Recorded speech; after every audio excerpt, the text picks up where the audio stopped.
Hello again. This is the third of three videos I'm making to get people ready for the final essay that you're going to write on Do the Right Thing.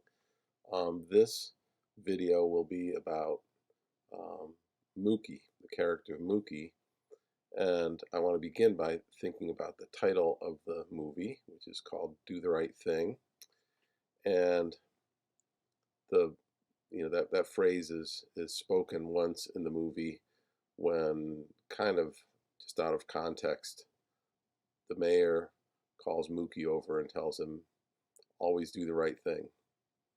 Um, and of course, that's not why the movie is called that. Um, um, when I ask students what that title might be referring to, um, I'm surprised at how consistently they come to the same conclusion I do, which is that it's about Mookie throwing the trash can through the pizzeria window and starting the ransacking of the pizzeria. I think, you know, it's maybe not too surprising that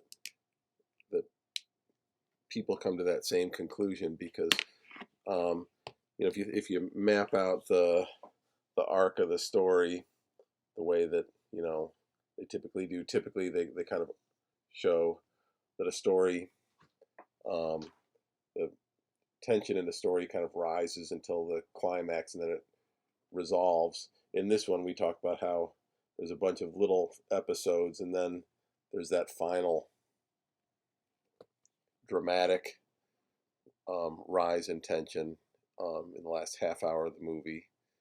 Um, and, I would say that Mookie throwing the trash can through the window is right here. It's kind of the turning point in the movie.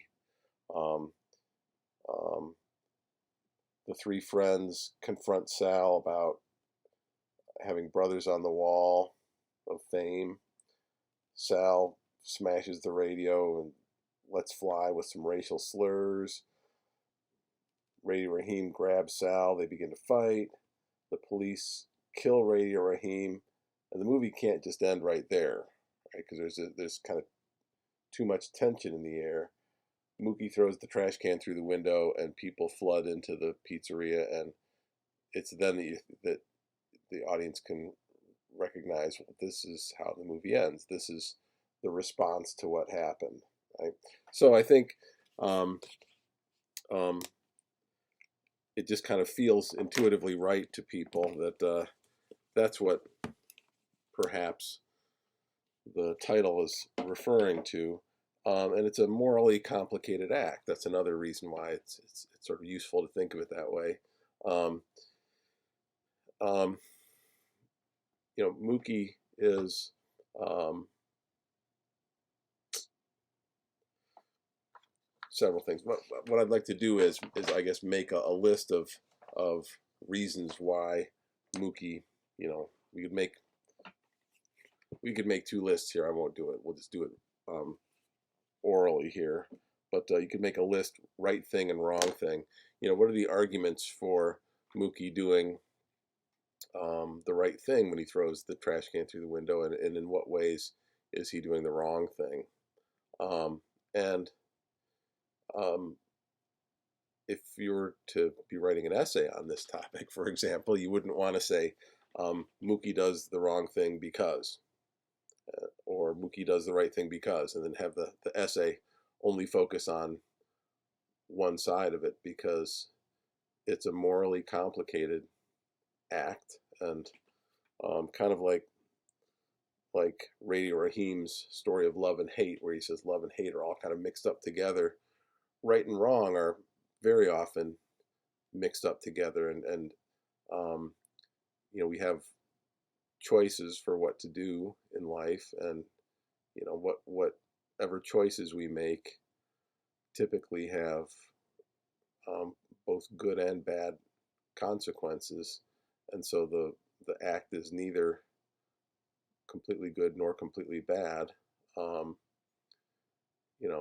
a moral person tries to make the choices that have more good than bad, but uh, you know, living in the world and doing things, you end up having some destructive impact on things, almost inevitably. So anyway, um, the idea that Mookie did the wrong thing is sort of the easier thing to address first off, because um, you're not supposed to throw trash cans through people's plate glass windows. So you could start by saying, obviously, it was the wrong thing to do because he destroyed somebody's property.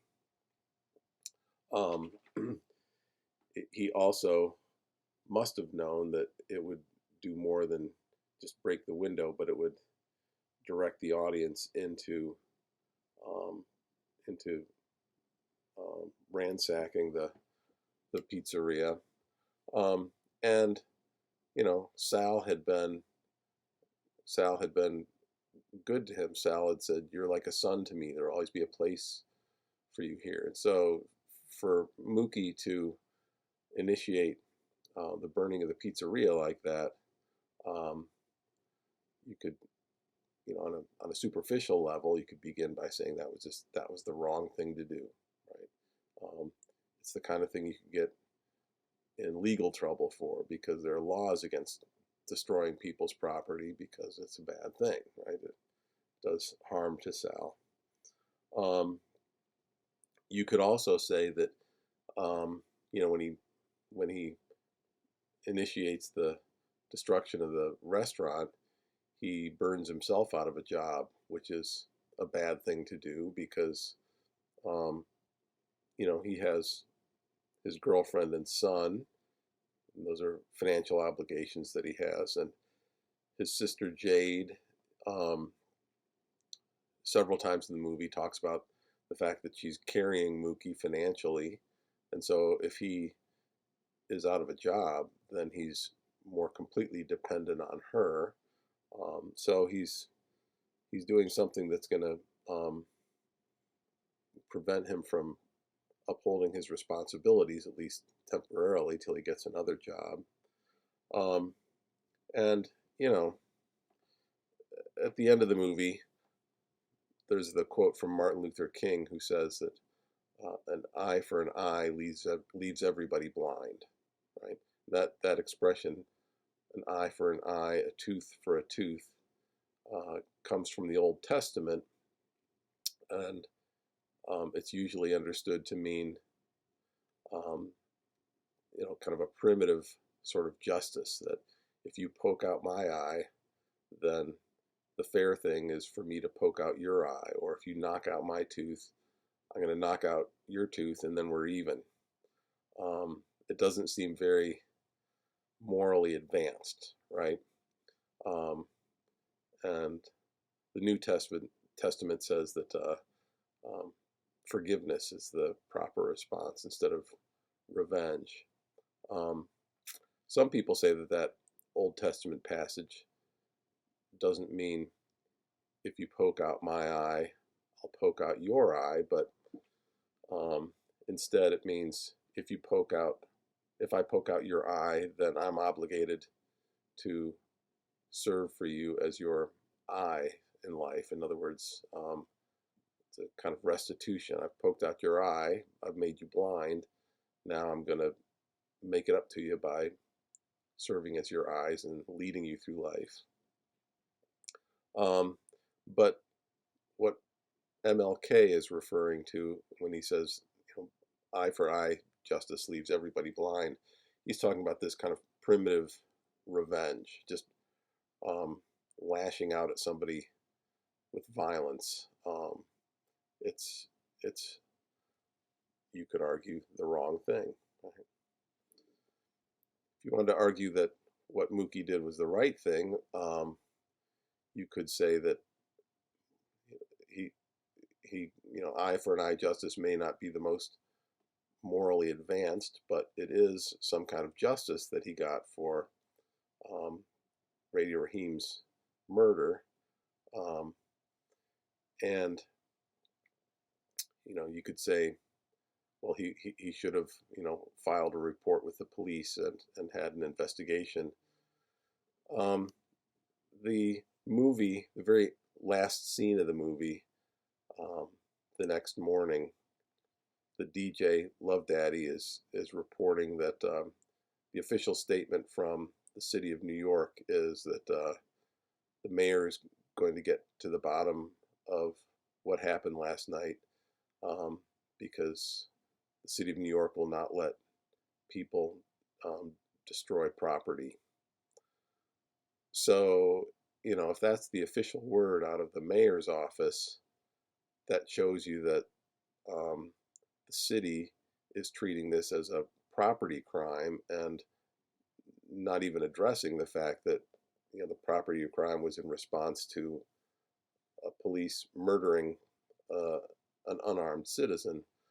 Um, so, the movie's kind of suggesting that there won't be justice done through the official channels, and so Mookie maybe does the right thing by claiming some justice um, for Radio Raheem.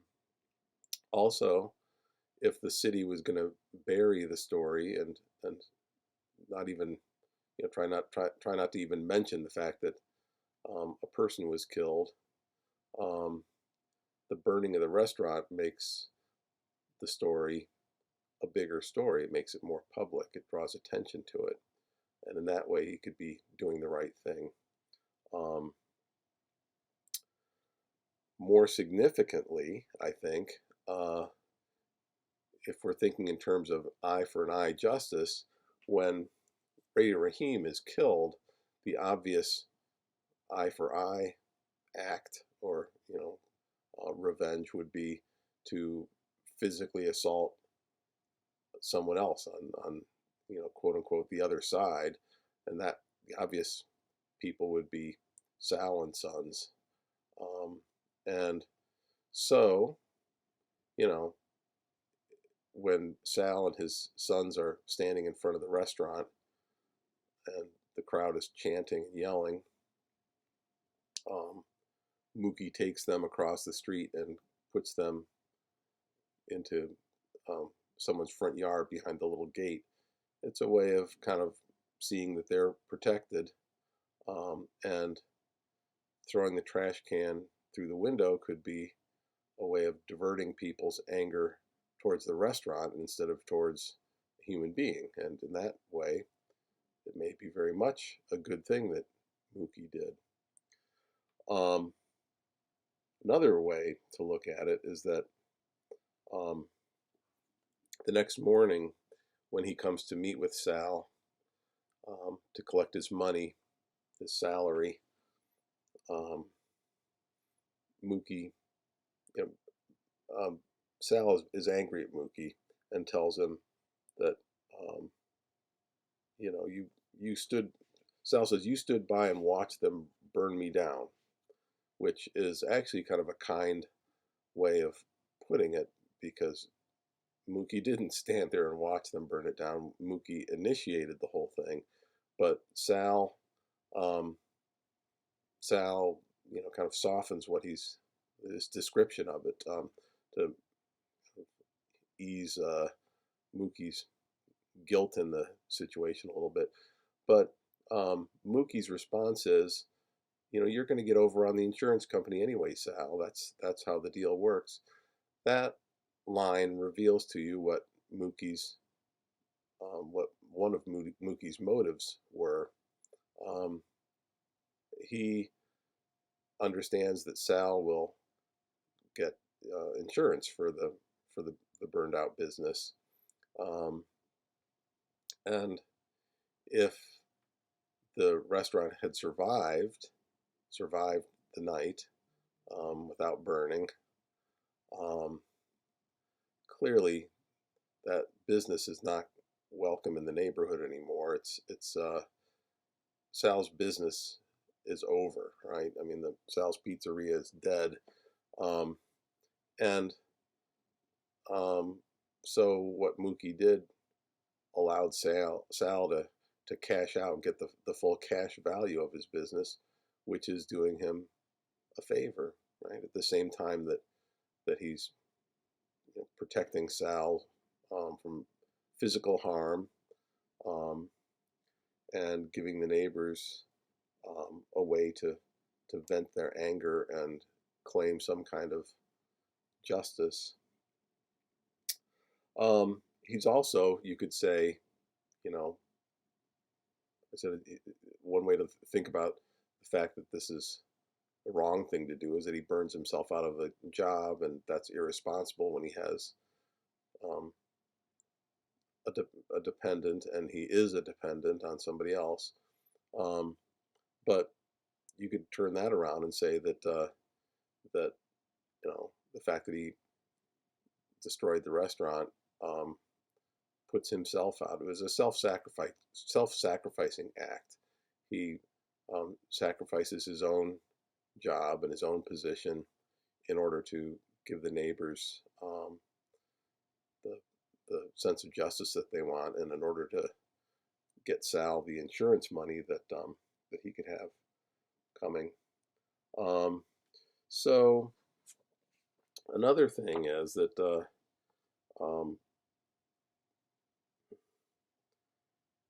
you could argue that Mookie had to do something, right? Um, if you see the way the scene is staged, um, after the police leave, Sal and his two sons are standing in front of the restaurant, facing out to the neighbors, the crowd, and Mookie is standing alongside them, um, alongside Sal and Sons, facing the crowd. And Mookie looks at Sal and Sons, and then crosses over and joins the other side. Right? It kind of um, encapsulates or kind of shows what his position has been in the movie. He's somebody who moves between both worlds. He works for Sal. He belongs to the pizzeria, but at the same time, he lives in the neighborhood, so he belongs to them. Right. So he's somebody who's um, he's what I would call a mediating figure. He may have even been hired for that purpose. As I said in my earlier video about Sal, it might be that Mookie was hired to be the delivery person, to kind of be the go-between um, between the restaurant and the neighborhood, because he's somebody that's socially connected in the neighborhood. Um, he's also, you'll notice that early in the movie, he's wearing a Brooklyn Dodgers jersey that says Robinson number, what is it? I forget, but it's um, it's Jackie Robinson of the Brooklyn Dodgers, back when the Dodgers baseball team used to be in Brooklyn. And of course, Jackie Robinson is the first African American to play in the major leagues. And so he's somebody who crossed the color line. And I think that that's sort of what, um, the significance of that in the movie is that Mookie is somebody who crossed the color line and works in the pizzeria. But then he's really got kind of split allegiances, and there are times when Sal, uses him to um, work out conflicts with the neighbors. He tells him, for example, you go talk to Bugging Out, and tell him um, to be gone for a week, and then he can come back. Um, so Mookie is in kind of a unique position in the movie. There's a large cast in the movie, and clearly Mookie and Sal are two of the main characters. But when we think about Mookie as the person who links the two worlds of the pizzeria and the neighborhood. He really is the main character, and um, this act of throwing the trash can through the window really um, kind of makes that clear. That by the end of the movie, it's clear that he's the one that everything kind of hangs on. Um, I had one other thing I wanted to say about that. Um, Maybe not. Maybe that's how the semester ends, with a whimper rather than a bang. So this is the last video that I plan to do um, for the semester. So I'm scanning this one last time.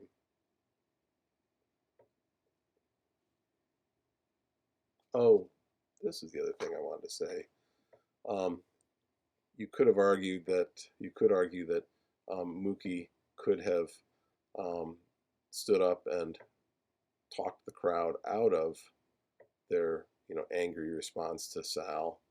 Um, but a couple of things about that. One, um, somebody already does make that speech. The mayor stands up and pleads with, that's the mayor, the character in the movie, not the mayor of New York City whose words we hear, but the mayor um, who stands up and says, good people, go home, don't do this. You'll if we do something um, to Sal and Sons, we're gonna regret it for the rest of our lives. And he makes an eloquent speech, but um, it doesn't have any impact. And you could argue there are two reasons for that. One, he's the wrong messenger because people don't respect him as much. But Mookie, they do respect.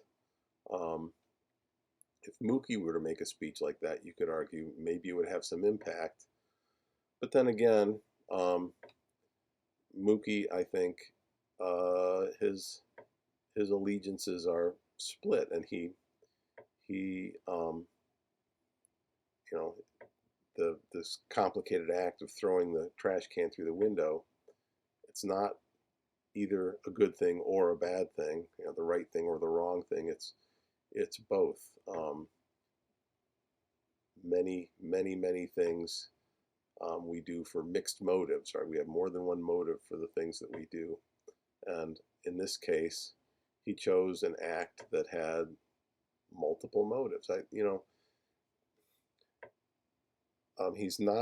He's not throwing the trash can through the window because he's overcome with anger and he's out of control. The movie shows us that.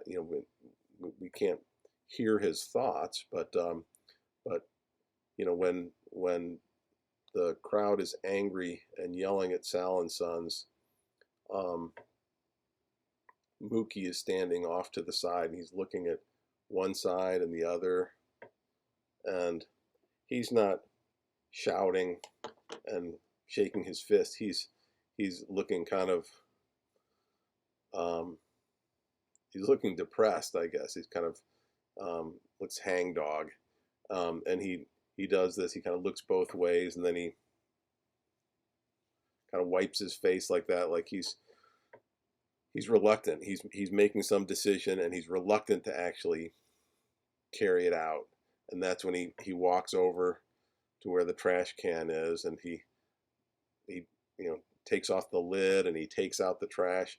There's all these things that are kind of delaying, um, as though he's kind of doing something that he's reluctant to do, but then he does it, right? So it's the movie is showing that he's made a conscious, deliberate choice. He's not doing this out of because he's out of control, because of he's too emotional. He's made a conscious choice and does it deliberately.